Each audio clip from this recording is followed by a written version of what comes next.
morning, morning, morning. Good morning. Good morning to you. Oh, this is a wonderful moment in history. And so I'd like you to understand where we stand and why we stand where we are and what our future holds for us based also on our past. And I can't think of anybody else better to be able to help us understand this than Barbados Ambassador to CARICOM, His Excellency David Comissiong, who's compiled this book. And we shall tell you more about this book. Look at it. You can read it. What to the Republic of Barbados does the 14th of May 1625 mean? That's the question. So, Ambassador, what does it mean?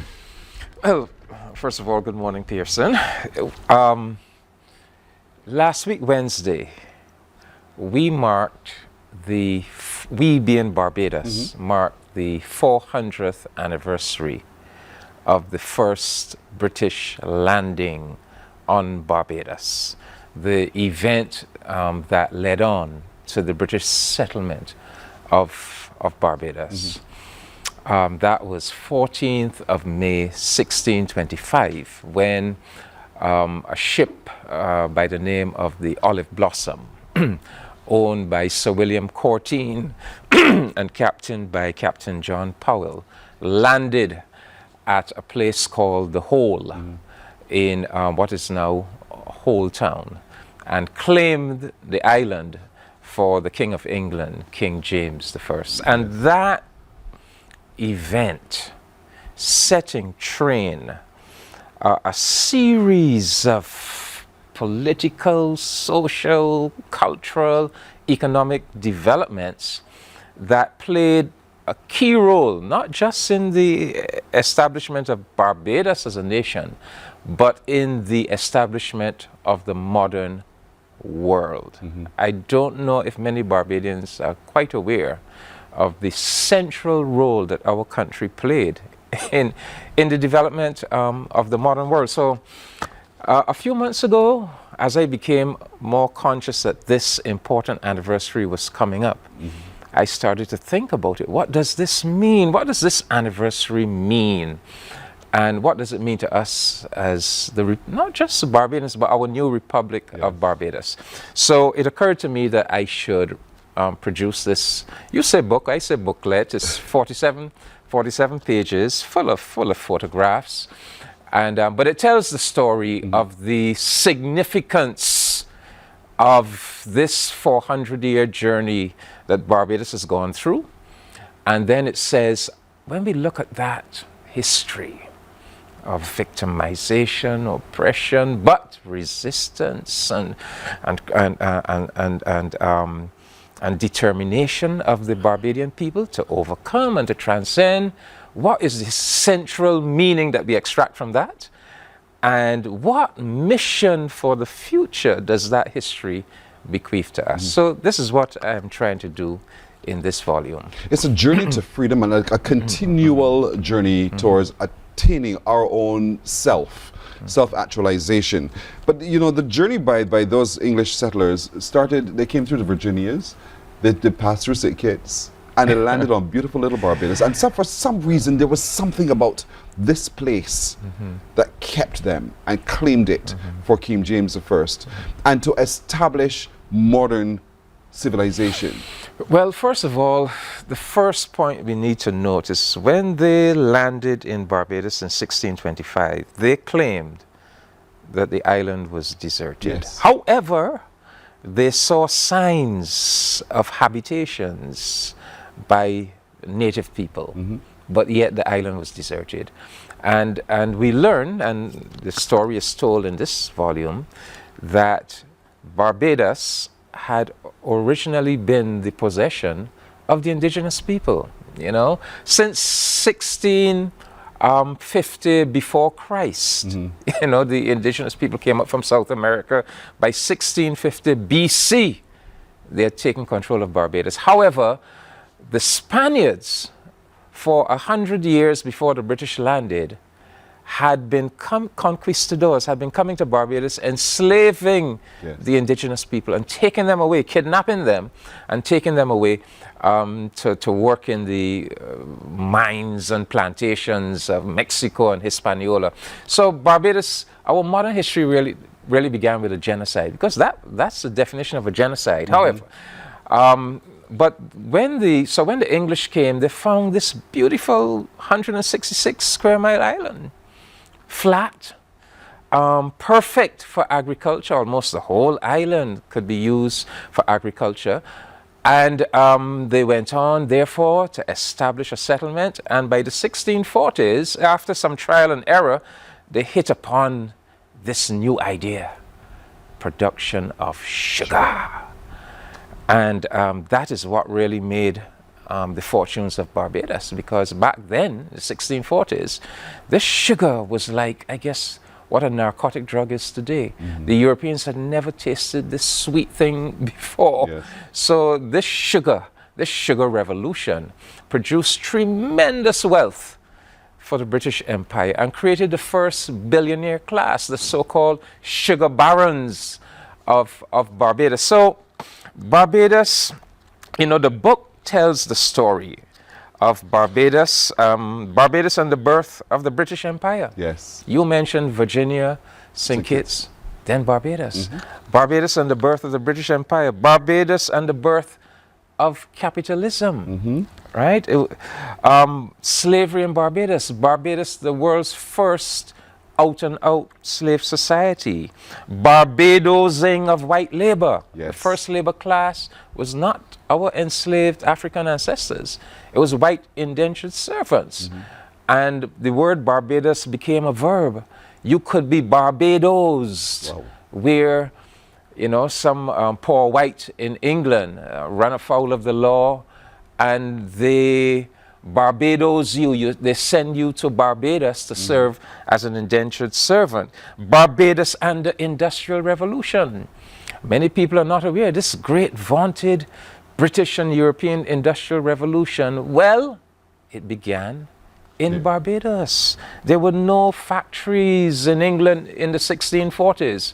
If you wanted to find a factory, you had to come to Barbados with, the integrated sugar plantation, the extensive fields of cane to grow the cane stalks, the windmill to crush the cane stalks to produce cane juice, and then the boiling house or sugar factory to put that cane juice through various heating and chemical processes to produce molasses, sugar, rum.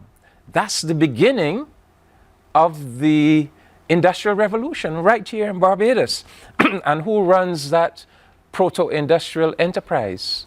Is enslaved black labor, not just the field hands, but the carpenter, the blacksmith, the cooper, the sugar boiler.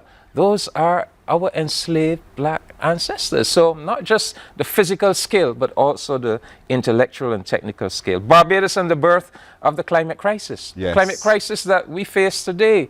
It goes back to that industrial civilization that Barbados helped, the wealth produced by Barbados helped Britain to establish. Barbados and the bogus legalization of slavery. Barbados and the spread of the slavery system. Barbados and the ideology of white supremacy. A very unfortunate aspect of our history. I mean, slavery really took root in Barbados. And it was the white slave master controlled House of Assembly that really institutionalized the system of slavery when they passed Barbados's famous 1661 slavery code. So, and then they took that slavery code and it became the model for Jamaica and Antigua and St. Kitts.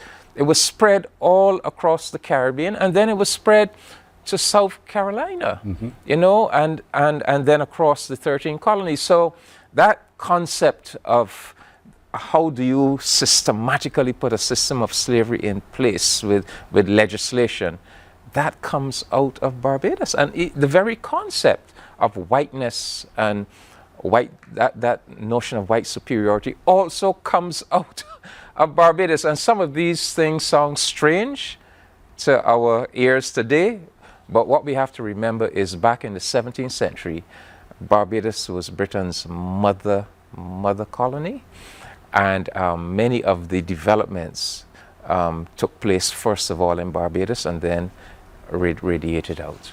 We just got a good snapshot of our industrial development and all of the people and the things that developed and designed our society then and now. So, Ambassador, to pick up the story, where do we go next? Well, so part of the story that is also told here is a story of the resistance of our people. Beginning with the white indentured servants. They resisted the oppression as well, but the enslaved black African mass of the population. So it tells a story, important story of resistance. But then after going through all of that, it comes to the conclusion. And to me, the most important part of the booklet is the conclusion, because the conclusion points us to the future. What is? Let me just read a passage, Pearson. So, when we ponder on these momentous events, this unique and distinctive Barbadian historical experience, we must conclude that there has to be some underlying meaning, some redeeming force or transcendent principle embedded in this arduous 400-year history. Well, surely that transcendent force or principle has to be the very concept of freedom itself. And I say so because it was in slavery that the entity that we know as Barbados was born, together with a longing and a struggle for freedom on the part of the masses of the Barbadian people. Admittedly, that Barbadian freedom project has not yet been fully consummated. Indeed, Barbados still has to fully free itself from the many shackles of its colonial and slavery-based past. In the words of the great South African scholar activist Ronald Segal, recorded in his magisterial work, The Black Diaspora, quote, "To do so, it has to accept its past as a source not of degradation, but of dignity, to assume its proper identity as one of victimization and suffering, but also one of courage and resilience and creativity. And above all, to recognize here a heritage which belongs to all its people and asserts for each of them an equal claim to freedom." And then I go on to say, you know, that but if we are to truly do justice to that history, we have to be focused, yes, on fully establishing our own national freedom, but also on the very concept of freedom for all people. And I go on to say that we must use the commemoration of this 400th anniversary to commit ourselves to pursuing a mission, this mission of freedom. And I go on to make the point that I'm not calling on Barbados to, you know, invent something totally new. I'm simply calling our attention to some of the things some of the projects we are already engaged in, that point us in that direction of freedom and sustainable development and, you know, fully coming into our own. And I'm saying to our country, let us commemorate this 400th anniversary by focusing on 6 things. And let me just enumerate them. The CARICOM Reparatory Justice Campaign that Barbados is playing a very important role in. The reparations campaign. The Bridgetown Initiative that Barbados is leading, dealing with climate change and sustainable development, environmentalism, diplomacy of peace. That concept that when Errol Barrow launched our foreign policy in 1966, we will be friends of all, satellites of none, and then we said our region must be a zone of peace and we will stand for peace and the peaceful settlement of disputes. Caribbean integration. The Caribbean integration movement that Barbados has always taken a leading role in. Outreach to Africa. Reclaiming our African identity, reaching out to our mother continent, whether it is the embassies we established in Ghana and Kenya, the African Export-Import Bank, that whole outreach. And finally, what I call Barbados's model of people empowerment. And this is very important because, you know, when we look at the Barbados that we live in today, and that is basically the creation of us. Because of us, the people of Barbados, you know, the old planter merchant oligarchy really made Barbados a very uncivilized, nasty, brutish society. But the masses of our people struggling against that, developing the concept of social democracy, free education, free health care, welfare provision for those most in need, our cricket culture, our embrace of the trade union movement, gender equality, our privileging of arts and culture, our independent church organization. You know, they say there's a church, 100 denominations in Barbados and so forth. These are the things that have really helped Barbados to develop and have made Barbados somewhat of a beacon of freedom and democracy and social equality. So I'm calling attention to these, I call them 6 missions, and I would really love us to use this year to reach out to our young people and really direct our young people to these 6 very important missions so that they embrace them. In fact, I actually end the, I put on the back page, the back cover, of the book, an image of this dancer. She has just graduated from the University of the West Indies. She has just gotten her scroll, and she, in joy, leaps into the air. Well, this is my daughter, Aisha Comissiong. But I say the future is boundless for the Republic of Barbados. And I think this image expresses that, the hope, the optimism of our young people. And so I am making the booklet widely available. I've offered it to the government, Ministry of Education, whoever, Youth Affairs. Print as many copies as you want. I'm going to have copies at the National Library. I'm making copies freely available to persons who make contact with me at the Ministry of Foreign Affairs. But I really want to get this message out there, and I really want us Barbadians to recognize the importance of this. I mean, a 400th anniversary is a very significant anniversary, right? It doesn't come around too often. and let us make full use of the year of commemoration, and let us get the consciousness of our young people. Let them understand the journey that we have made and the importance of that journey, but let us focus them now on what that journey has bequeathed to us and the very important and noble Barbadian initiatives that they could be involved in and could help us take forward as a nation. We as a nation started as a sugar plantation location, and now this picture tells me education drives our future going forward.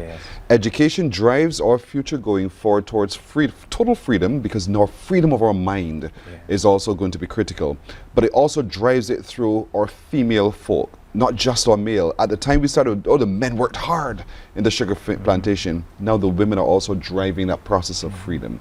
If you look into the mirror, you're wondering, what do you look like? And if you want to understand who you are today, remember your history. We just shared it with you. The book is widely available. Just contact Ambassador Comissiong, the Ministry of Foreign Affairs. He can get a copy of the book in your hand.